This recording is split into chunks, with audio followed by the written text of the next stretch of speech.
হ্যাঁ এটাই প্রবাস দেখছেন, নিজেরটা নিজের আইনটা খাইতে হয়। এখানে আমার মামা আছে মুরব্বী, উনি কুটে বাসা করতেছে দেখেন।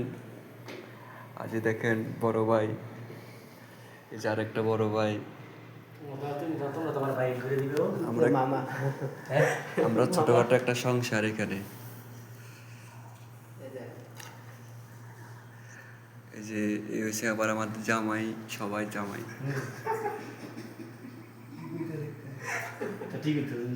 আমরা ছোটখাটো একটা ফ্যামিলি, 6 জন মিলে একটা ফ্যামিলি প্রবাসে। এখন রান্না করব, কুটাকাটি করতেছি সবাই মিল্লা।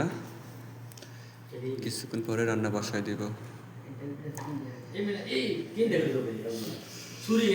হ্যাঁ বাড়িতে ছিলাম, মায়ের রান্না করে খাওয়াইছে, কষ্টটা বুঝতে পারিনি। আর এখন প্রবাসে গিয়ে বুঝতেছি যে মায়ে কত কষ্ট করে রান্না করে খাওয়াইতো, আর এখন নিজে রান্না নিজেই করে খেতে হয়।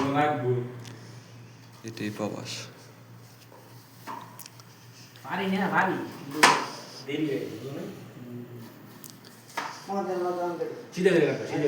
কাটেন সিধা করে কাটেন, বিয়ে করে কাটেন, একটুকুম কাটলে হইব, শুধু খানা দরকার। এই তো দেখছেন সুন্দর করে কাটতেছে।